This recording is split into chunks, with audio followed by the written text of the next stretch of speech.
আসসালামু আলাইকুম। নতুন আরো একটি পর্বে আপনাদের সবাইকে স্বাগতম। এই পর্বে আমরা দেখব কিভাবে ফাইল এবং ফোল্ডার রিমুভ করতে হয়। সেটা দেখার জন্য আমরা প্রথমে কয়েকটা ফাইল এবং ফোল্ডার ক্রিয়েট করে ফেলি। তো আমি এখানে Ctrl-Alt-T বাটন প্রেস করে টার্মিনালটি ওপেন করলাম।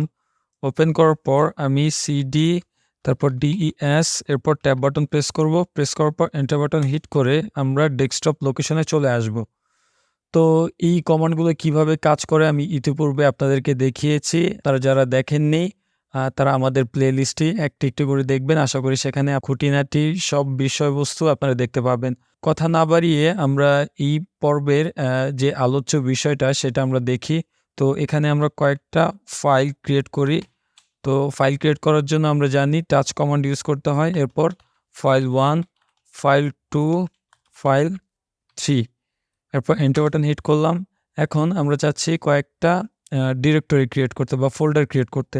তো সেটার জন্য আমাদের কি কমান্ড ইউজ করতে হয় আপনাদের নিশ্চয়ই মনে আছে।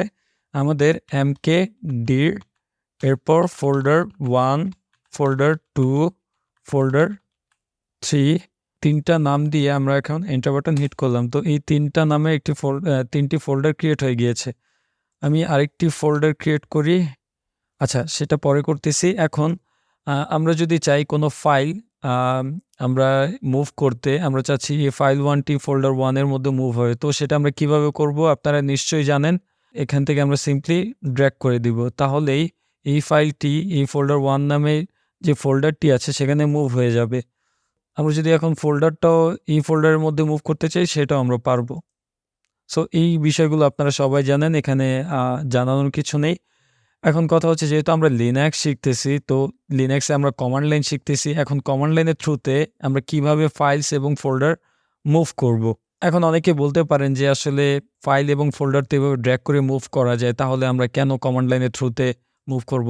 দেখেন, আমরা কমান্ড লাইন শেখাচ্ছি, দ্যাট মিনস আমরা কমান্ড লাইনে যাবতীয় খুঁটিনাটি যত বিষয় আছে সবগুলোই আমরা শিখব। এতে করে ইন ফিউচারে আমাদের যেই কমান্ডটি প্রয়োজন হবে তখন আমরা কিন্তু সেই কমান্ড লাইনের থ্রুতে আমরা সেই কাজটি করতে পারবো। লাইক আপনি যদি কোনো সার্ভার ম্যানেজমেন্ট করতে চান তখন কিন্তু এত গ্রাফিক্যালি এভাবে কিন্তু আপনারা পাবেন না, হ্যাঁ? যার কারণে আপনাদেরকে এই কমান্ড লাইনের থ্রুতেই কাজ করতে হবে। আর কমান্ড লাইনের থ্রুতে যখন আপনারা একবার কাজ করবেন, আশা করি সবকিছুই আপনাদের জন্য ইজি হয়ে যাবে।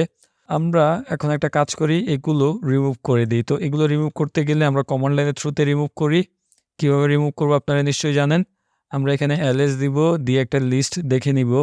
তো এখন আমরা rm তারপর এখানে -r দিব, যেহেতু এখানে ফোল্ডারও আছে। তো এখন আমরা ফাইল 2, ফাইল 3, ফোল্ডার 1, ফোল্ডার 3 এরপর এন্টার বাটন হিট করব। হিট করলে আমরা এখন দেখতে পাবো সবগুলো ফাইলস এবং ফোল্ডার রিমুভ হয়ে গিয়েছে। এখন আমরা পুনরায় আবারও ফাইল এবং ফোল্ডারটা ক্রিয়েট করি। আমরা অ্যারো আপ বাটন প্রেস করে পূর্বে যে কমান্ডগুলো ইউজ করেছিলাম সেখানে আমরা চলে যাচ্ছি। এখন আমরা এন্টার বাটন হিট করলাম, আবার অ্যারো আপ বাটন প্রেস করে আমরা চাচ্ছি যে ডিরেক্টরি ক্রিয়েট করব। সেটার জন্য যেই কমান্ডটি লিখেছিলাম সেই কমান্ডে এখন আমরা চলে গেলাম। চলে গিয়ে এখন আমরা এন্টার বাটন হিট করলাম। এখানে আমরা 3টা ফাইল এবং ফোল্ডার দেখতে পাবো। আমরা আরও একটি ফোল্ডার ক্রিয়েট করি, সেটার জন্য mkdir আমরা এখন চাচ্ছি ওয়েবসাইট নামের একটি ফোল্ডার ক্রিয়েট করতে। এখন আমরা এন্টার বাটন হিট করব।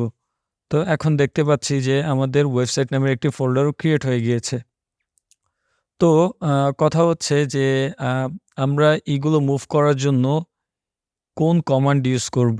সেটার জন্য খুব সহজ একটি কমান্ড আছে, যে কমান্ডের নাম হচ্ছে mv। হ্যাঁ, তো এই mv কমান্ডের থ্রুতেই আমরা যত ফাইল এবং ফোল্ডার এগুলো মুভ করতে পারবো, রিনেম করতে পারবো। তো রিনেমটা কিভাবে করে সেটা আমরা ইন ফিউচারে দেখব। এখন আমরা দেখে নেই যে কিভাবে আমরা মুভ করতে পারি। তো মুভ করার জন্য আমরা একটা কাজ করি, বরাবরের মতো এই mv কমান্ডেরও ম্যানুয়ালটা দেখে নিই। তো ম্যানুয়ালটা কিভাবে দেখে আপনারা নিশ্চয়ই জানেন। আমরা সিম্পলি ম্যান লিখব, তারপর mv লিখে এন্টার বাটন হিট করব। হিট করলেই আমাদের এই mv কমান্ডের ডিটেলসগুলো আছে সেগুলো কিন্তু দিয়ে দিবে, এবং এটা যে অপশন আছে এবং ডেসক্রিপশন আছে সবই আপনারা পেয়ে যাবেন। এখানে যদি আমরা একটু খেয়াল করি আমরা এই কমান্ডটা কিভাবে ইউজ করব। এখানে আমরা যদি এই কমান্ডটা ইউজ করতে যাই তাহলে প্রথমে এই কমান্ডটি দিতে হবে, mv লিখতে হবে, এরপর যদি আমরা কোনো অপশন ইউজ করতে চাই তাহলে সেই অপশনটা দিতে হবে অন্যান্য কমান্ডের মতো। এটাও কিন্তু আমি আপনাদেরকে দেখিয়েছিলাম, হ্যাঁ?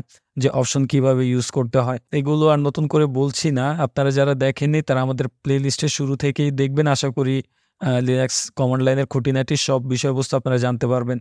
তো এখানে দেখেন অপশন আমরা চাইলে একটা বা একের অধিক আমরা ইউজ করতে পারবো, হ্যাঁ? এখানে ডট দ্বারা বলে দিয়েছে। আবার আমরা যদি না চাই আমরা চাচ্ছি যে অপশন ইউজ করব না তাহলে সেটাও করতে পারব। তো আমরা এখানে অপশন ইউজ করব না। আমরা চাচ্ছি যে শুধু ফাইলটাই মুভ করব উইথআউট এনি অপশন। তো সেটার জন্য আমাদের কি করতে হবে? প্রথমে এমভি কমান্ড লিখতে হবে, তারপর সোর্স লিখতে হবে। সোর্স মানে আমরা যেই ফাইল বা ফোল্ডার মুভ করতে চাচ্ছি সেই ফাইলের নেম দিতে হবে বা ফোল্ডারের নেম দিতে হবে। এখানে আমরা এক বা একাধিক ফাইল এবং ফোল্ডারের নেম দিতে পারি। এরপর আমরা যেই লোকেশনে মুভ করতে চাচ্ছি সেই লোকেশন বা সেই ডিরেক্টরির নামটা আমাদের উল্লেখ করে দিতে হবে। এখানে একটা বিষয় লক্ষণীয়, আমরা যেই লোকেশনে আমরা ফাইলগুলো বা ফোল্ডারগুলো মুভ করব সেই লোকেশনে কিন্তু ওই নামের বা ওই নামের ফাইল আপনার থাকতে হবে, হ্যাঁ?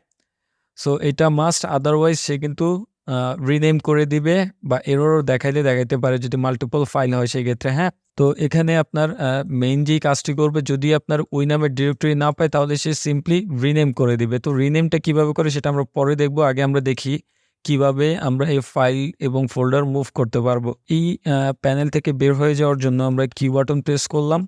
এখন আমরা একটা কাজ করি, লিস্ট দেখে নেই যে আমাদের কি ফাইল এবং ফোল্ডার আছে। তো আমরা চাচ্ছি F1 যেই ফাইলটি আছে সেটা ওয়েবসাইট নামে যেই ফোল্ডার আছে সেই ফোল্ডারে মুভ হোক। তাহলে সেটা কিভাবে করব?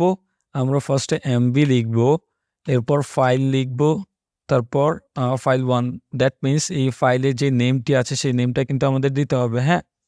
এরপর যে ডিরেক্টরিতে আমরা মুভ করতে চাচ্ছি সেই ডিরেক্টরির নেম কিন্তু আমাদের এখানে উল্লেখ করে দিতে হবে। এখানে অবশ্যই আপনাদের একদম এক্সাক্ট সেম যে নেমটি ইউজ করেছেন সেটাই দিতে হবে, আদারওয়াইজ কিন্তু সে বুঝতে পারবে না, হ্যাঁ? এবং ফাইলটি রিনেম করে দিতে পারে। তো যাই হোক, এখন আমরা একটা কাজ করি, এখানে আমরা ওয়েবসাইট যে ফোল্ডারটি আছে এখানে যেহেতু আমরা মুভ করতে চাচ্ছি আমরা এখানে ওয়েবসাইট লিখে দিলাম, এরপর এন্টার বাটন হিট করলাম। হিট করলে আমরা দেখতে পাবো আমাদের ফাইল 1 নামে যে ফাইলটি ছিল সেটা কিন্তু হাইড হয়ে গিয়েছে এবং সে ওয়েবসাইট নামে যে ফোল্ডারটি আছে সেখানে মুভ হয়ে গিয়েছে। দেখতে পাচ্ছেন? খুবই ইজি। এটা তেমন বড় কোনো বিষয় না। এখন আমরা যদি চাই মাল্টিপল ফাইল একত্রে মুভ করতে সেটাও পারবো। সেটার জন্য আমাদের সিম্পলি এমভি লিখতে হবে। এরপর ফাইল টু ফাইল 3, এরপর এখানে আমাদের লাস্টে যেই টা করতে হবে, লাস্টে যেই লোকেশনে নিতে চাচ্ছি বা যে ডিরেক্টরিতে নিতে চাচ্ছি সেই ডিরেক্টরির নেম দিতে হবে, হ্যাঁ? এরপর আমরা ডিরেক্টরির নেম দিলাম, দেওয়ার পর এন্টার বাটন হিট করলাম। দেখেন ২ টা ফাইলই কিন্তু এখানে মুভ হয়ে গিয়েছে। এখন কথা হচ্ছে যে অন্যান্য সময় আমরা যেমন হচ্ছে ফাইল ক্রিয়েট করার সময় আমরা একটা কমান্ড ইউজ করেছি যেটার নাম টাচ, এবং ফোল্ডার ক্রিয়েট করার সময় কিন্তু আমরা ভিন্ন রকমের কমান্ড ইউজ করেছি যেটার নাম mkdir, হ্যাঁ? বা মেক ডিরেক্টরি কমান্ডটি। তো ফোল্ডারের ক্ষেত্রেও কি এটা ডিফারেন্ট? আই মিন ফোল্ডারে যদি আমরা মুভ করতে চাই তাহলে সেটার জন্য কি আবার এরকম ডিফারেন্ট কোনো কমান্ড আছে কিনা? না, আমরা সেম কমান্ডই ইউজ করতে পারবো, হ্যাঁ? সেটাও কিভাবে? এক্সাক্ট সেম যেভাবে আমরা ফাইল ইউজ করেছি সেভাবে আমরা ফোল্ডারের ক্ষেত্রে ইউজ করতে পারবো। আমরা এখানে সিম্পলি এমভি দিলাম, দেওয়ার পর এখানে আমরা ফোল্ডার 1, আমরা চাচ্ছি এই ফোল্ডার 1 টি ওয়েবসাইটে যে ফোল্ডারটি আছে সেই ফোল্ডারে চলে যাক বা মুভ হয়ে যাক, হ্যাঁ? তো আমরা এখন ওই ওয়েবসাইট ফোল্ডারের নামটা দিয়ে দিব। এরপর এন্টার বাটন হিট করলাম। দেখেন মুভ হয়ে গিয়েছে। আমরা যদি মাল্টিপল ফোল্ডার একসাথে মুভ করতে চাই তাহলে কিন্তু সেটাও হবে মুভ, ওকে, ফোল্ডার 2, ফোল্ডার 3, এরপর এখানে ওয়েবসাইট। এন্টার বাটন হিট করলাম, দেখেন মুভ হয়ে গিয়েছে। খুব ইজি। এখানে কঠিন কোনো কিছু নেই। লিনাক্স আসলে খুবই ইজি, জাস্ট আপনাদের বুঝতে হবে, হ্যাঁ? এখন আমরা চাচ্ছি যে এই ওয়েবসাইট নামে যেই ফোল্ডারে আমরা যে ফাইল এবং ফোল্ডারগুলো নিয়েছি সেগুলো আমরা পুনরায় এই ডেস্কটপ লোকেশনে মুভ করতে। তো সেটা আমরা কিভাবে করব? তার জন্য আমরা ডেস্কটপ থেকে আমরা ls দিলাম, দিয়ে দেখলাম যে আসলে ডেস্কটপে কি ফোল্ডার আছে। এখানে আমরা দেখতে পাচ্ছি একটি মাত্র ফোল্ডার আছে যেটার নাম হচ্ছে ওয়েবসাইট। তো আমরা চেঞ্জ ডিরেক্টরি করে আই মিন সিডি দিয়ে তারপর এখানে আমরা ওয়েবসাইট এটা এই ডিরেক্টরির নামটা দিয়ে দিব। এরপর এন্টার বাটন হিট করে আমরা ওয়েবসাইট ডিরেক্টরিতে ঢুকে যাব। হ্যাঁ, তো এখন আমরা ওয়েবসাইট ডিরেক্টরিতে যদি লিস্টটা দেখতে চাই তাহলে দেখতে পাবো এখানে আমাদের 3টা ফাইল এবং 3টা ফোল্ডার রয়েছে। তো এখন আমরা চাচ্ছি এই 3টা ফাইল এবং ফোল্ডার সবগুলো একত্রে মুভ করতে। তো এখানে খুব ইজি সিম্পল প্রসেস। আপনারা এখানে এমভি দিবেন, তারপর যে ফাইলটি মুভ করতে চাচ্ছেন, এখানে আমি চাচ্ছি ফাইল 1 নামে যে ফাইলটি আছে সেটা আবারও এই ডেস্কটপ নামে যে ডিরেক্টরি আছে সেখানে মুভ হয়ে যাক। তো আমি এখানে এমবি লিখে ফাইল নেমটা দিলাম। এরপর আমরা এই চিহ্নটি দিব।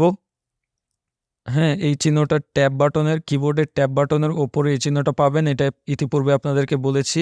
এরপর আমরা এখানে ডেস্কটপ লিখে দিব। হ্যাঁ, সে কি করলো, সেই এই যে ফাইলটি আছে এই ফাইলটি হোম ডিরেক্টরির মধ্যে যে ডেস্কটপ নামের ডিরেক্টরি আছে সেই লোকেশনে সে মুভ করে ফেলবে। এখন আমি এন্টার বাটন হিট করলাম, দেখেন আবারও কিন্তু সে মুভ করে ফেলেছে। এখন যদি আমরা এলএস দিয়ে পুনরায় আবারও লিস্টটা দেখি, এখানে দেখতে পাচ্ছি যে 2টা ফাইল এবং 3টা ফোল্ডার আছে। এখন আমরা চাচ্ছি যে এই সবগুলো ফাইল এবং ফোল্ডার একত্রে আমরা মুভ করতে। তো এটা কিভাবে করব? আচ্ছা, আমরা এটাকে আগে একটু ক্লিয়ার করে টার্মিনালটাকে আগে ক্লিয়ার করে নিই। এখন আমরা এলএস দিই, এন্টার বাটন হিট করি। হ্যাঁ, তো এখন আমরা এখানে সিম্পলি এমভি লিখব। লেখার পর ফাইল 2, ফাইল 3, এরপর ফোল্ডার 1, ফোল্ডার 2, ফোল্ডার 3। আচ্ছা, এটাকে আমি একটু বড় করে দিই তাহলে আপনাদের বুঝতে সুবিধা হবে। ওকে, এখান থেকে একটু বড় করি। ওকে, তো এখন আমরা লাস্টে যে ডিরেক্টরিতে মুভ করতে চাচ্ছি সেই ডিরেক্টরির নাম দিয়ে দেব। হ্যাঁ, তো এখন আমরা এখানে হোম দিলাম, এরপর এখানে আমরা ডেস্কটপ দিলাম, এরপর এন্টার বাটন হিট করলাম। তো হিট করার পর এখানে আমরা দেখতে পাচ্ছি যে আমাদের ফাইল এবং ফোল্ডার সব কিছু আবার আগের জায়গায় মুভ হয়ে গিয়েছে। সো এই ছিল আজকের বিষয়। আজ এই পর্যন্তই। আশা করি আপনারা ভিডিওটি বুঝতে পেরেছেন। যদি বুঝতে না পারেন অবশ্যই কমেন্ট বক্সে আমাদেরকে জানাবেন। ট্রাই করব আপনাকে আরও ভালো করে বোঝানোর। তো আজ এই পর্যন্তই। ভিডিওটি যদি ভালো লেগে থাকে অবশ্যই লাইক, কমেন্ট অ্যান্ড সাবস্ক্রাইব করবেন। আজ এই পর্যন্তই। আসসালামু আলাইকুম।